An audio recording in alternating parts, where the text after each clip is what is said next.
Okay, Uncle Don here again. I wanted to talk to you today about emotions. I had already been through this, but yeah, I wasn't recording. I set the camera up to take a shot for Facebook the other day, and I forgot to turn it back to video.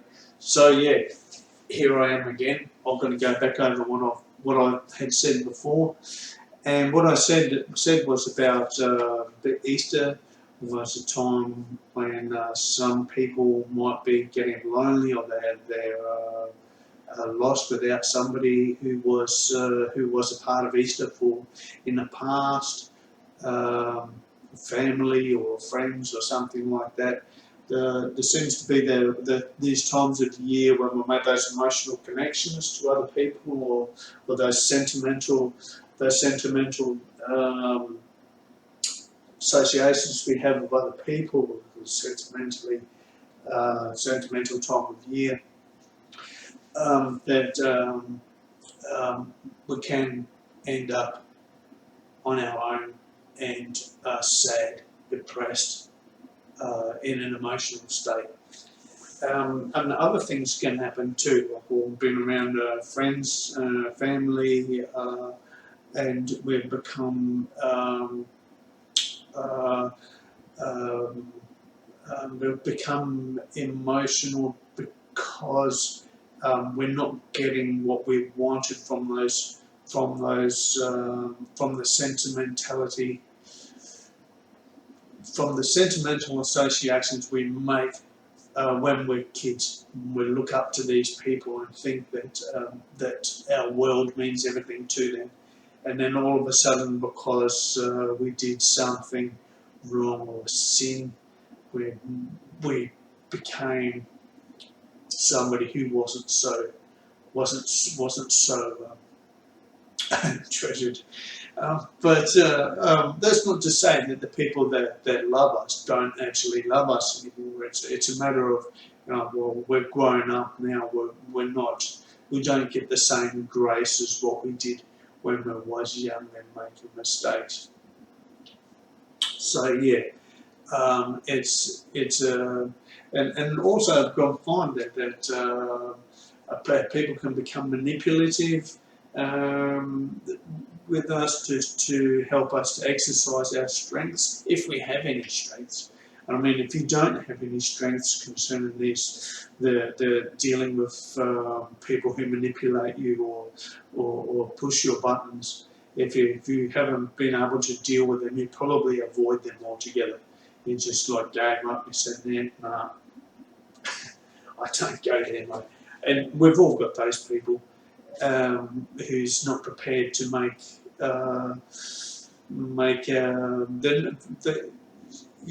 just like it doesn't work because people doesn't want to talk about what it is they did, or for instance, I don't know, my sister might get a hold of this video. I don't care if she does, but her over the years, she did a lot of she broke the law a number of times, took a heap of money that was supposed to come to me, but at the same time I don't mind, because I didn't really have the emotional connection with my dad that she had. But so she lost out a hell of a lot more when he died than what I did. I had sort of become a bit emotionally independent since I was a teenager. I went to go and live with my Auntie Margaret, and I had my cousin Dave and James that was picking on me a lot of the time because of what happened to their nephew, which was he got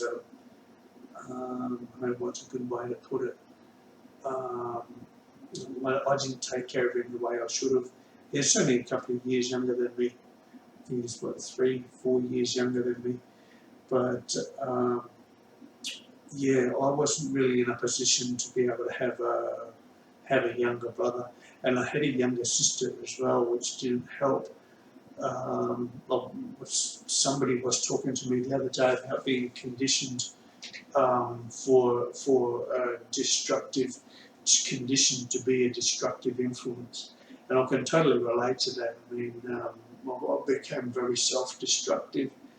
I remember trying to kill myself before I was even, when I was about 10.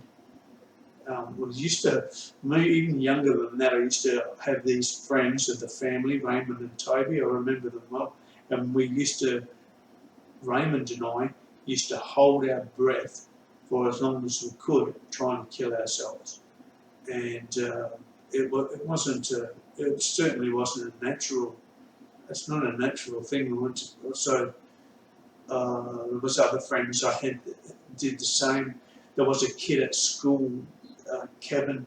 He hung himself, and he put a chain around his neck, and he tried to hang himself right there in front of me. And I lifted him up. I said, "Fucking take the chain off your neck." And I told his dad about it, and he had a fascination with Ned Kelly. But then my friend at school came and told me, "Like, Kevin's killed himself. He hung himself in his shed," and it was just like, I probably knew it was going to happen, but he'd had problems where he was conditioned for destruction and self-destruction.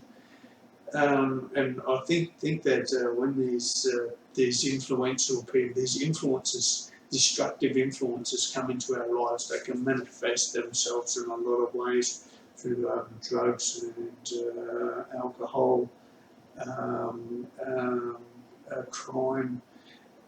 These things all seem to be a part of this destructive process, and there's a whole industry that's dealing with the destruction that some people that because we're not switched on to it, we're not aware of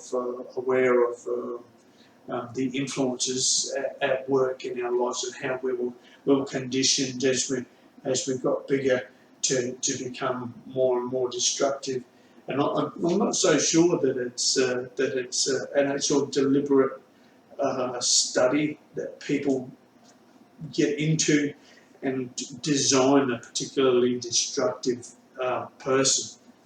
I think it's like a universal association. As you get some kids who's been grown up exposed to sin, and they get older and they become sinful themselves, and they have no consideration for other people or themselves, or hence become destructive.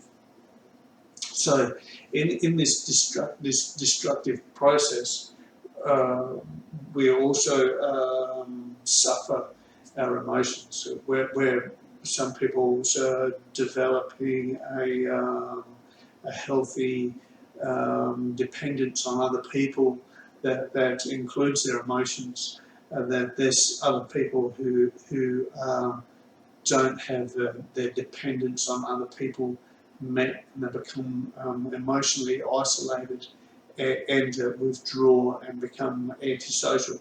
So that sort of sums it up where I was at, and it took a pretty big change for that to change. But kind of getting away from the fact that these emotional outbursts and what causes them around Easter and Christmas and other times when other families and people are bonding and they're celebrating this bond and this one. Well, I don't know if it's a oneness. Yeah, I guess it is. It's a oneness of spirit, where they're enjoying their company. There is a problem, what some people have, and I'm not really speaking for myself, I don't think, but the emotionally manipulative people can use these bonds that they're developing with their families. They can use it as like a weapon too. It's like rubbing salt in a wound, and we can also become self-destructive through that. And sometimes it's not even people being manipulative. It's just our paranoia, or we're thinking that people is deliberately trying to rub it in when they're not. They're just living their lives. They're just walking past on the street, whatever. And because of the paranoia and schizophrenia, you're hearing voices telling you that it's a conspiracy against you. It's really confusing. You can have schizophrenia in the beginning of it, and probably did not be many signs apart from, like I said before, when you become withdrawn and emotionally isolated. You don't seem to be able to bond with other people the same way that other people do. A lot of the time, I think it's easier for people who do have worries about conspiracies and all that, they sort of group together in a sort of an antisocial sort of group that's against like anti-vaxxers.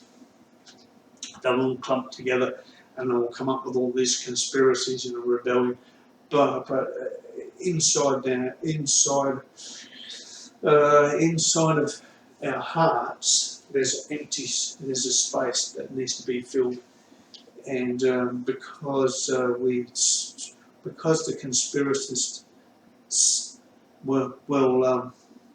conspiracists will see these things happening to society, then they withdraw from society themselves, sort of rebellious, and probably get involved in drugs, and have to and for the alternative reality. I think that's a part of the way our brains work with the schizophrenia.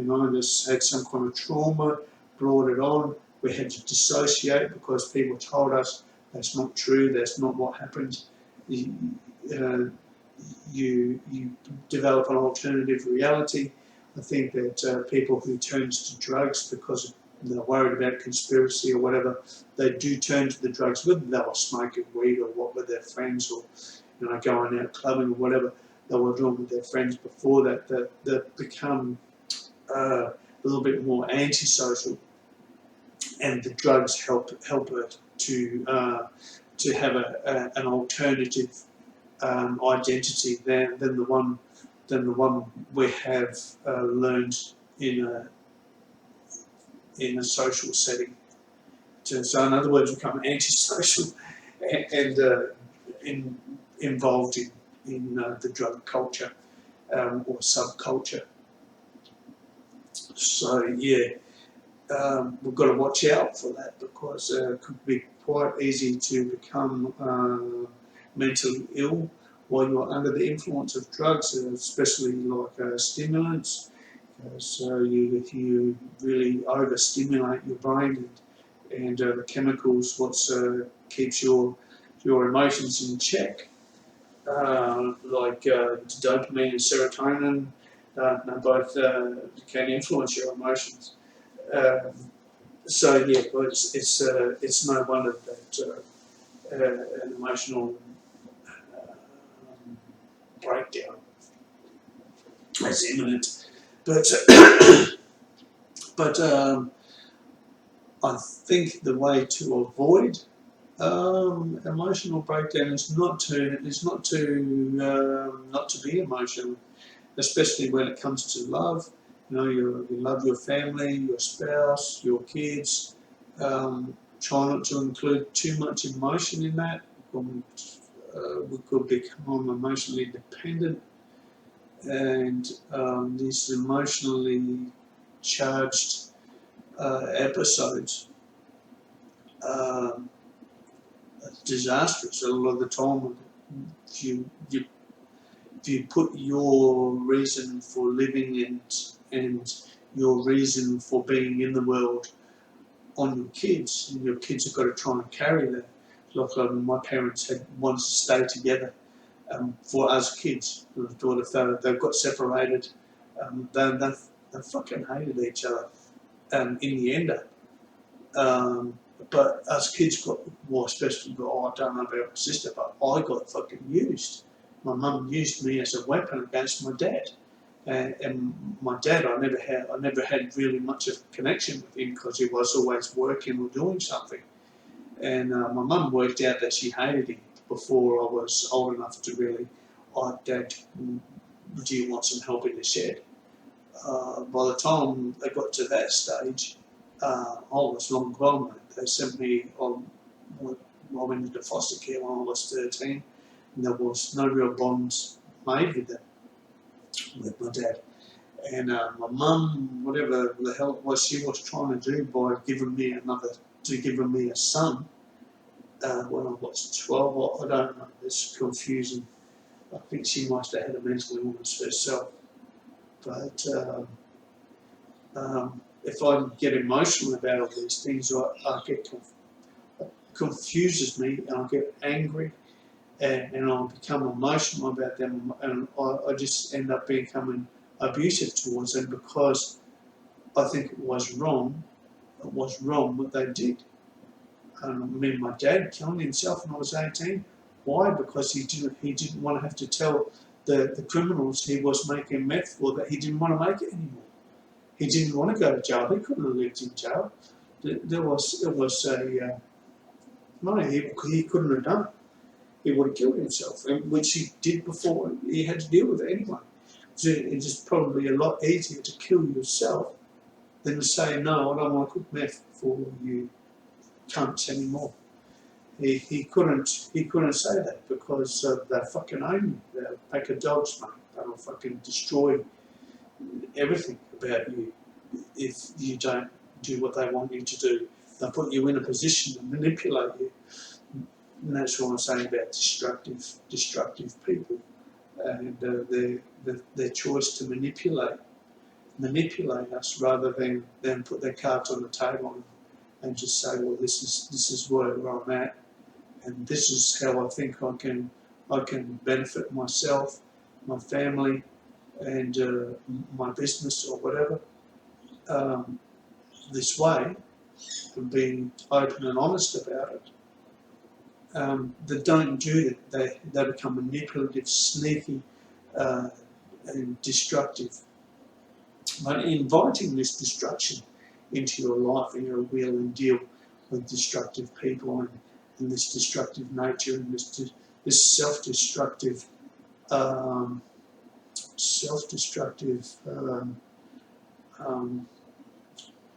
don't know what to call it. But you're trying to deal with all this destruction. It consumes us in an empty space inside us. It becomes harder to fill. I mean, I only got it filled by cancelling out the emotions and going in total humility. Fell down on my knees, prayed, received prayer, stayed in the church for a few years, got off of all the drugs, and I never fucking went back. And no matter what my views on religion are or what the Bible means, I will never turn my back on Jesus because he might just be trapped in that religion. He might just be somebody who's been caught up in a group of people who wanted to rule the world, and they saw him as a threat to that. So that they can twist and bind everything up all around him, so he becomes what it was he was warning people about. So yeah, that's the kind of manipulative associations I make with destructive people. And the world's full of them. I mean, we're consumers. Everybody's consuming something. We eat shit, we, breathe.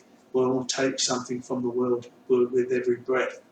So it's only natural that we will relate to our surroundings that way in a psychological sense, the psyche. But we're probably going a bit too far into the brain now. We only wanted to talk about emotions and how it is that we are not alone in our plight to control our emotions. Manipulative people, they use your emotions to quell their own. It's like somebody emotionally sacrifices you so that they in themselves feel good about the choice they made, that they can feel a sense of belonging with other people as what they say you did, or whatever you did, whatever you're taking, whatever the sin is, that they have a sense of oneness, togetherness, a sense of standing for something bigger than themselves, as on top of a body of people grouped together for the sake of justice. And that's pretty much what the church is, what church is. Whether it's based on truth or a lie, or clouds, or what's up above, what's down below. There always seems to be this dualism, and I think that's the way it is with our emotions as well. So it's like, almost like it's a fractal, and it goes, there's these two things that are in opposition. And it reflects right through the whole creation of everything, including your emotions. There's positive and negative emotions. So with this, what some people call it design, but I wouldn't call it a design. I would say it was a fundamental principle or a precept for life, in that without death there's no life, without life there's no death. Or there is another sense of like a ghost, where we can't actually prove that that's there, but those of us who do know that it's there aren't too fussed about the emotional. We keep you emotionally charged. It's almost like we haven't got enough time to prove what actually happened. Because if you knew what actually happened, then you will have a different point of view, and your emotional dependence on these destructive people will be changed. You couldn't go all like that and point a finger at people, tell them how it is, make them understand. But that's not really giving people a choice. And I think that in the Bible, that we're taught what it means for a specific reason. And I think it's good to be able to read it and just think about it, pray about it, think about it, meditate on it. What does that mean to me? What could it mean to me? Jesus walks on water, yeah, no worries. Some people, yeah, up on top of the water, walks away from the apostles. So there you go, it's easy. It's not for me. No, there's something. It's like the clouds came down and settled on the waters as Jesus arose. That's not. Some people it's like, oh, that's a rose there. Look, I've got roses growing in the garden out there. Jesus is a rose, no rose. He's got a few bricks hanging off it. That's not. People could be just like, literal associations all the way to the grave. But in reality, I think that these people who have these things have something to hide, because they need to have something to hide. They need to have something to hide because of sin. They need to hide that because they don't want they don't want to be accountable. They want to. It's like if they have to make a sacrifice of themselves, that they won't have the same influence over their situation as they did before. So yeah, that's all good. That all makes sense. But the reality that that comes to mind is that we need to be able to put things in perspective. So, like even just this video is all about my perspective concerning manipulative people that manipulate our emotions or becoming emotional because of our own perspective or paranoia, where we can be self-destructive by being conscientious.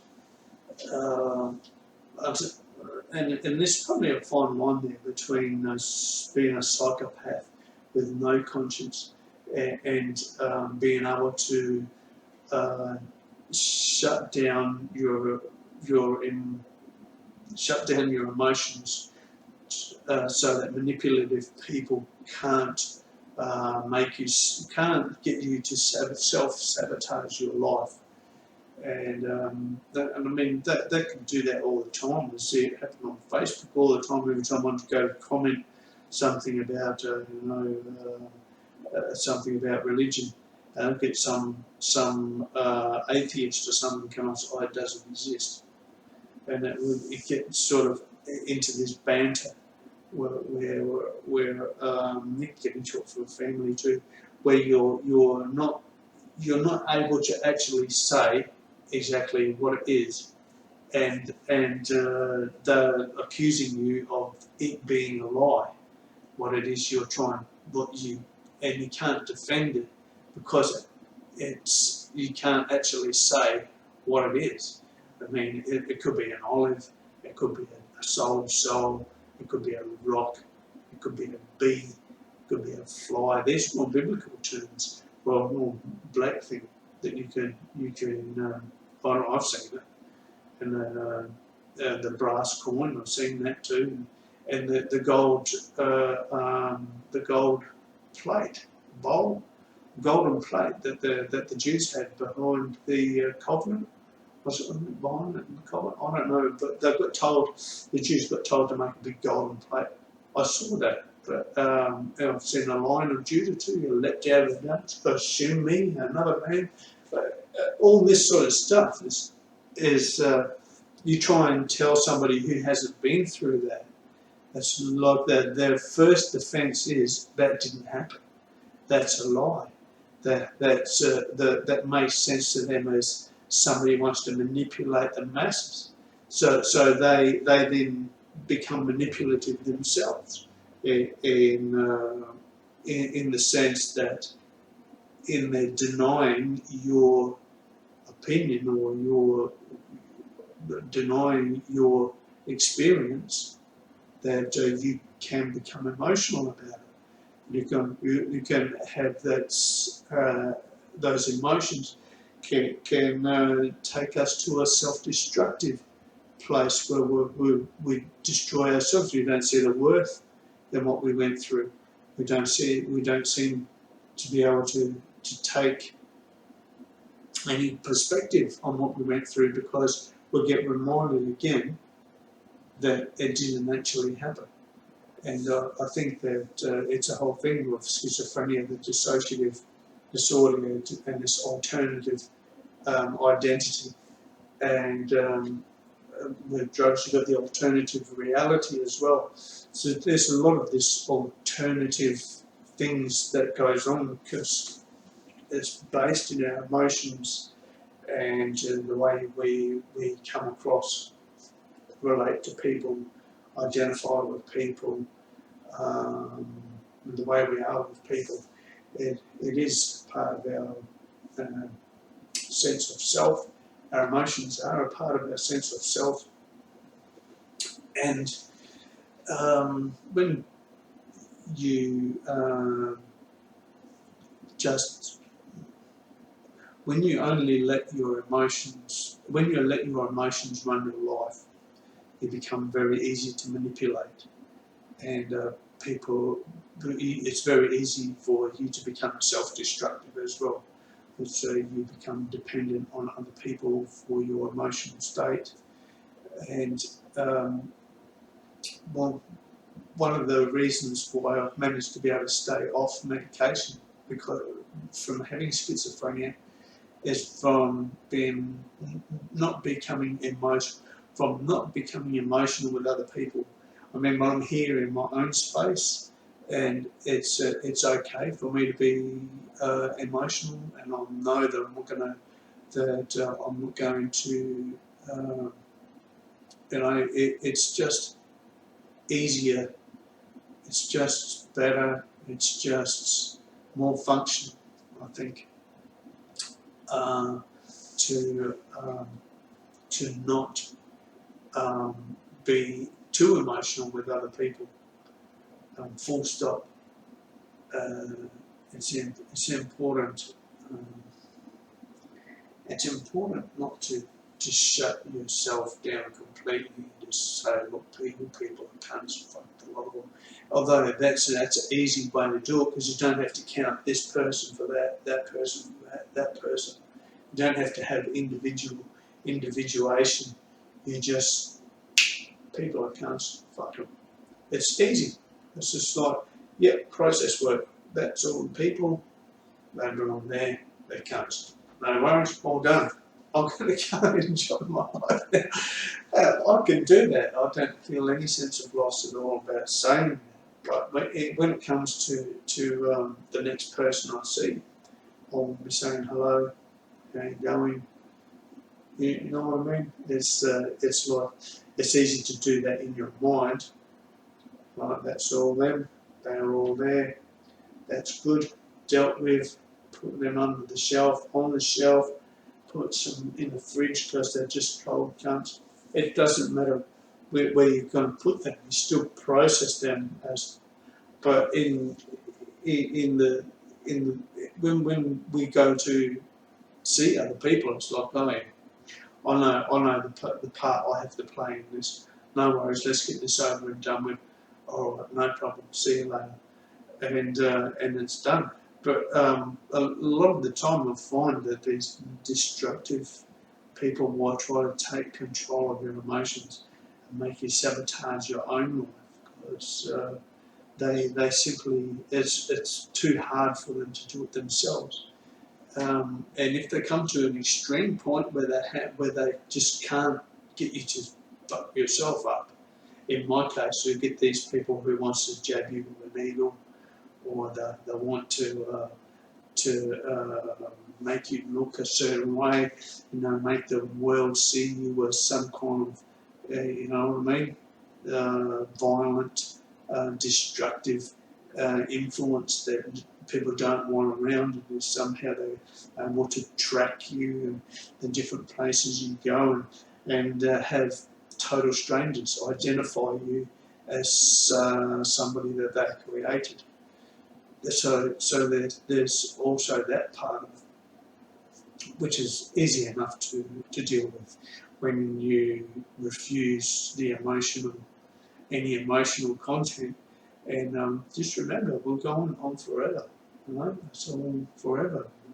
Even Satan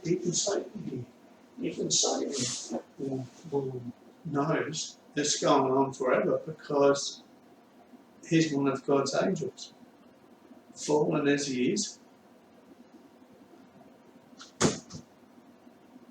he's still an angel. And I think that they call it when the son comes home, when his son goes away, spends all the money that he was given, blows it all up, pushes it all up the wall, mucks himself up, and comes home to mum and dad. Well, dad says, "Oh look, I ruined my life," and then he says, "Okay, come back in." You ruined. You can see. I can see that you learned something because you were able to identify the fact that you screwed your life up. Come back in. I'm going to give you all the responsibility now because you know what happens when you don't listen. And that's just like, yeah. Where's the dualism in that? It's like it purely comes down to response, emotional response. Satan's, I'm so good looking and I'll go out and I'll be God. I can be just like that. And then the father turns around and says, "Well, I can't be like that because I don't know everything my dad does. I need to go back and find out more stuff what my dad knows." And yeah, the prodigal son, yeah, that's the story there. But or the parable. But yeah, I could see Satan is just a story about bad parenting. When you give your kids enough of an ego and make them think that they're good at everything they do, they're the best looking ones. They've got you load them up with some cash as well. That's like these people can become very egotistical, self-centered, and arrogant sort of people who don't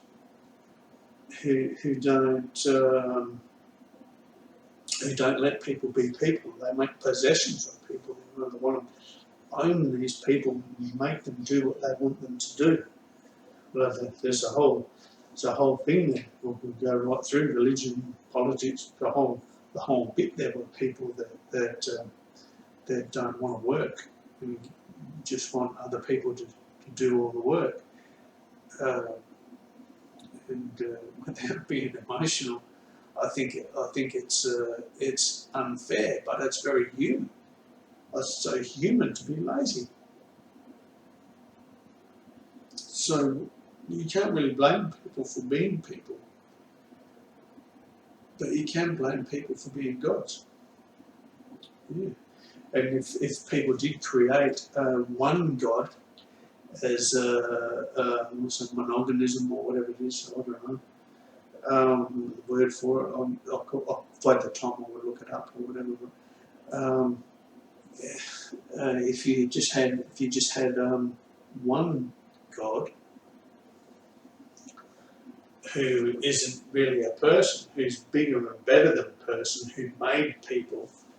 So I can see a lot of wisdom going into that. Like some clever person has come up with that idea because it's people who think they're gods, and it's just like I don't know how you could put it, but it just doesn't seem right that some people should have to do all the work while the others don't. And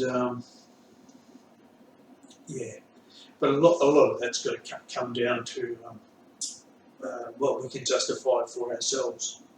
It may cost me more to live than it costs somebody else, but that's a whole different story in itself. So, I've been crapping on here for too long.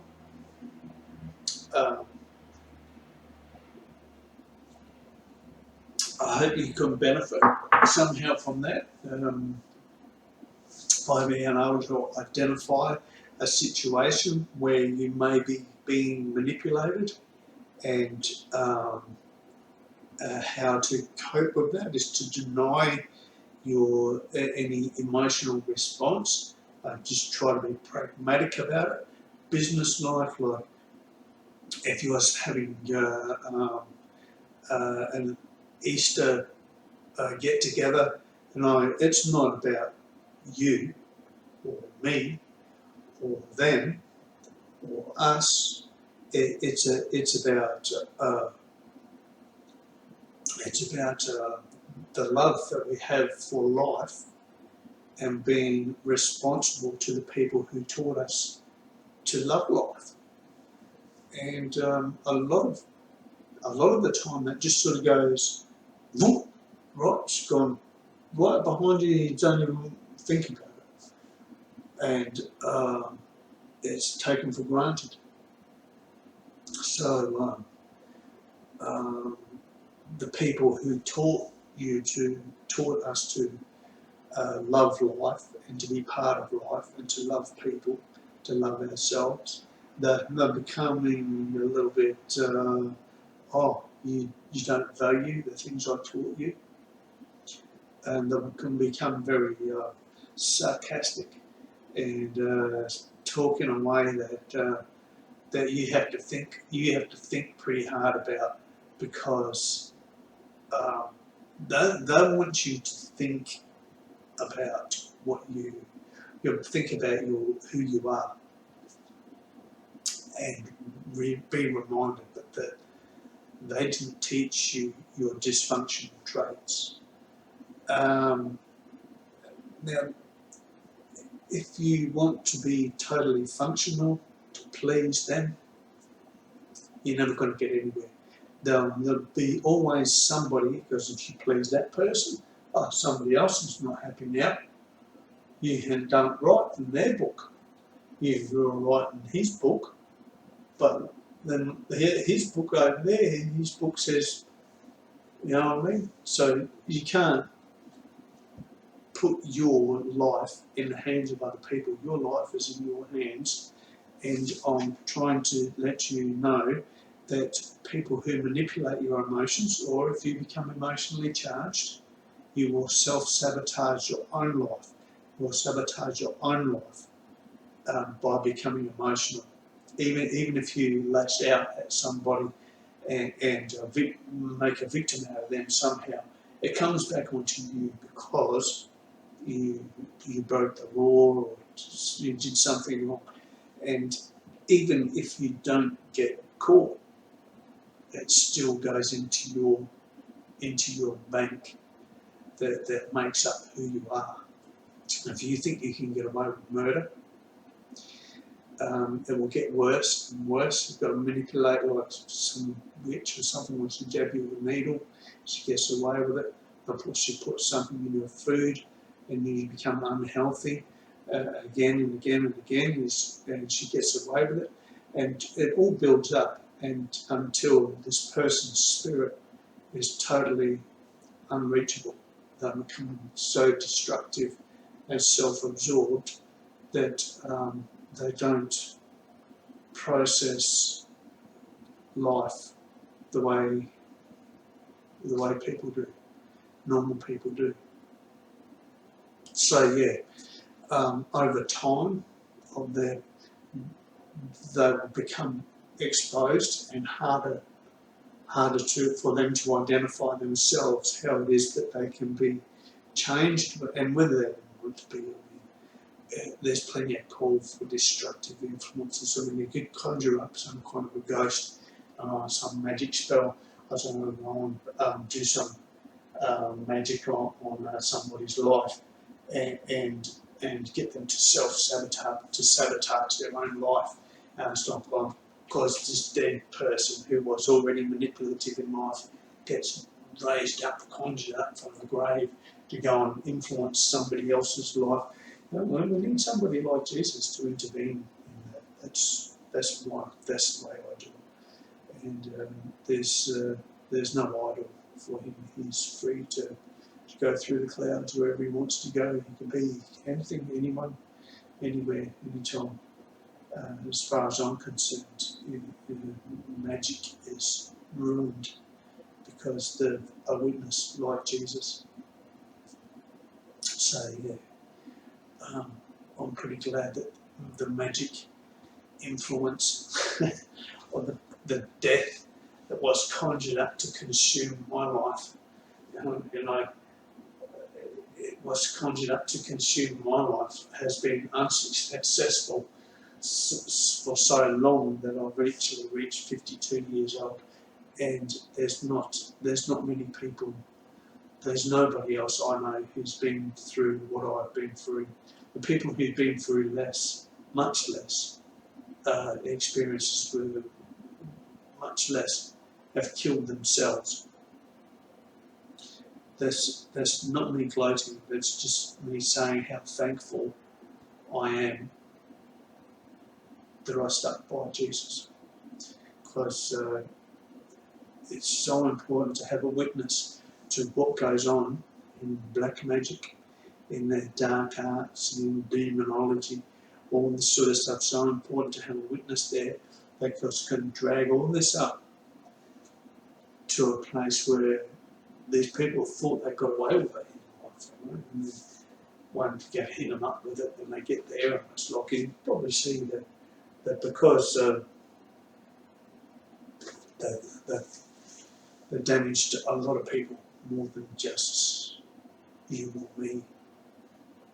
They damaged a lot more people, and for all these people to be able to have a witness like Jesus just makes it, there's nowhere to hide. Everything is going forever. Your spirit, who you are, is going to be forever. You think there's an idol for you where you've got, I was a tree of righteousness. Look, there's trees everywhere in the world. Which tree am I? That can be a way that people look at it. They can see that, but as I understand it, there's a beginning where all the trees were made. So evolved. All the trees evolved from this opposition, from this dualism, and once we become aware of that, then that sort of puts us kind of in a position where we're able to maybe not create that, although we can create a lot of things. Maybe not be able to create that, refracting sun that seems to go from infinitely small, like the smallest particle, to the largest particle. It's like everything, everywhere in between has got different little shapes. It's pretty in detail to go. When you look at a fractal image, you'll see that the sun, it comes up and you can see there's a picture there, like a Julia or whatever. It's the same this way as it is that way, or it's slightly different that way as to what it is that way, because that's a mirror image of that. So, but if you focus in on it, you focus in on that a little section of it, it seems like that little section you focused in on is the same as that big section that was there. That's sort of the closer you look into it, in detail, it's the same but different. So yeah, fractal images are handy to try and point that out. Yeah. So I've been crapping on for so long here. You must be totally bored and wondering why the hell you clicked on this crap. But yeah, I hope you got something from it and you're able to thwart those people who sought to manipulate you this Easter. Thanks, and I'll see you next time. Bye for now.